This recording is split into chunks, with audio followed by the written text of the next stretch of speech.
El síndrome de Brown-Séquard se describió por primera vez en 1849, relacionado con una hemisección medular condicionada por un arma cortante. Se caracteriza por hemiplegia ipsilateral, pérdida de la sensibilidad superficial y propiocepción, así como pérdida de la sensibilidad al dolor y temperatura por debajo del nivel de la lesión. El desarrollo del mismo se ha asociado a diversas patologías espinales como tumores, procesos isquémicos, hematomas epidurales, esclerosis múltiple, enfermedad discal degenerativa y espondilosis cervical. Parálisis de la motoneurona inferior ipsilateral en el segmento de la lesión y atrofia muscular. Estos signos están causados por la lesión de la neurona del cordón gris anterior y posiblemente por la lesión de las raíces nerviosas del mismo segmento. Parálisis espástica ipsilateral por debajo del nivel de la lesión. Existe signo de Babinski ipsilateral y, dependiendo del segmento medular dañado, pérdida ipsilateral de los reflejos cutáneo-abdominales y del reflejo cremastérico. Todos estos signos se deben a la pérdida de los fascículos córtico-espinales en el lado de la lesión. La parálisis espástica se produce por interrupción de tractos descendentes distintos de los córtico-espinales. Banda ipsilateral de anestesia cutánea en el segmento de la lesión. Se debe a la destrucción de la raíz posterior y de su entrada en la médula espinal a la altura de la lesión. Pérdida ipsilateral de la discriminación táctil y de las sensibilidades propioceptiva y vibratoria por debajo del nivel de la lesión. Estos signos están originados por la destrucción de las vías ascendentes en el cordón blanco posterior del mismo lado de la lesión. Pérdida contralateral de las sensibilidades al dolor y a la temperatura por debajo del nivel de la lesión. Se debe a la destrucción de los fascículos espinotalámicos laterales cruzados en el mismo lado de la lesión, puesto que los fascículos cruzan oblicuamente. La pérdida sensitiva se produce 2 o 3 segmentos por debajo de la lesión. Pérdida contralateral pero no completa de la sensibilidad táctil debajo del nivel de la lesión. Esa alteración está causada por la destrucción de los fascículos espinotalámicos anteriores cruzados en el lado de la lesión. También en este caso, puesto que los fascículos se cruzan de forma oblicua, la afectación sensitiva se produce 2 o 3 segmentos por debajo del nivel de la lesión. La pérdida del sentido del tacto contralateral es incompleta, puesto que se conserva intacto el tacto discriminatorio transmitido por los tractos ascendentes del cordón blanco posterior contralateral.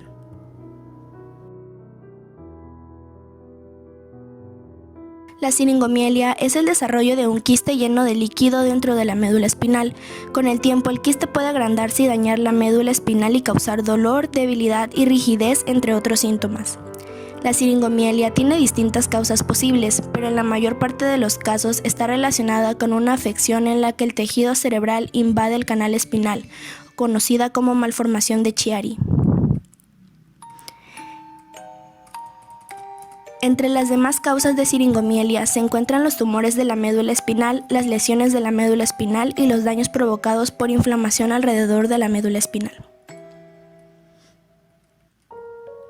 Pérdida de la sensibilidad térmica y dolorosa en los dermatomas de ambos lados del cuerpo relacionados con los segmentos afectados de la médula. Esta alteración suele tener una distribución en chal causada por la interrupción de los fascículos espinotalámicos laterales, conforme cruzan la línea media en las comisuras gris y blanca anteriores.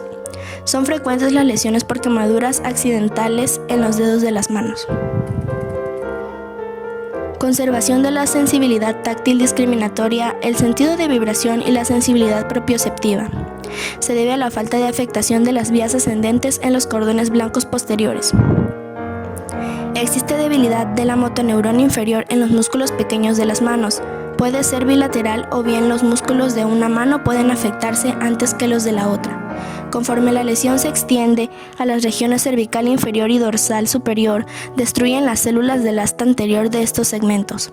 Más tarde experimentan atrofia otros músculos del brazo y de la cintura escapular.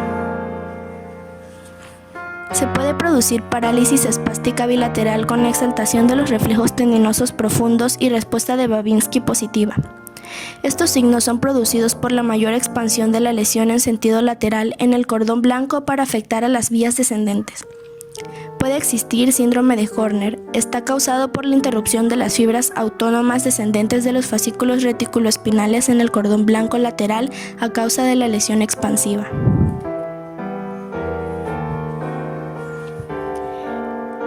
La esclerosis lateral amniotrófica o enfermedad de Lou Gehrig es una enfermedad confinada a las vías corticoespinales y a las motoneuronas de los cordones grises anteriores de la médula espinal. Rara vez tiene carácter familiar y se hereda en alrededor del 10% de los pacientes. La esclerosis lateral amniotrófica es una enfermedad progresiva, crónica de etiología desconocida. En los casos característicos aparece en edad media avanzada y es inevitablemente mortal en 2 a 6 años. Los signos de la motoneurona inferior con atrofia muscular progresiva, paresia y fasciculaciones se superponen a los síntomas y signos de la motoneurona superior con paresia, espasticidad y signo de Babinski. También pueden afectarse los núcleos motores de algunos pares craneales. Las personas que padecen esta afección tienen una pérdida de la fuerza muscular y la coordinación que con el tiempo empeora y les hace imposible la realización de actividades rutinarias como subir escaleras, levantarse de una silla o deglutir. La debilidad puede afectar primero los brazos o las piernas o la capacidad de respirar o deglutir. A medida que la enfermedad empeora, más grupos musculares desarrollan problemas. La esclerosis lateral amniotrófica no afecta los sentidos. La mayoría de las personas es capaz de pensar como lo hace normalmente, si bien una pequeña cantidad presenta demencia, lo que provoca problemas con la memoria.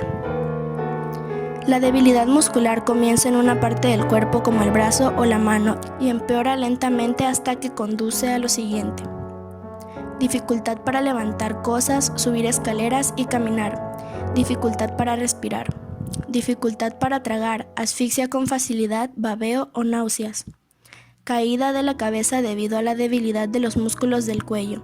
Problemas del habla como un patrón de discurso lento o anormal o arrastrando las palabras. Cambios en la voz y ronquera.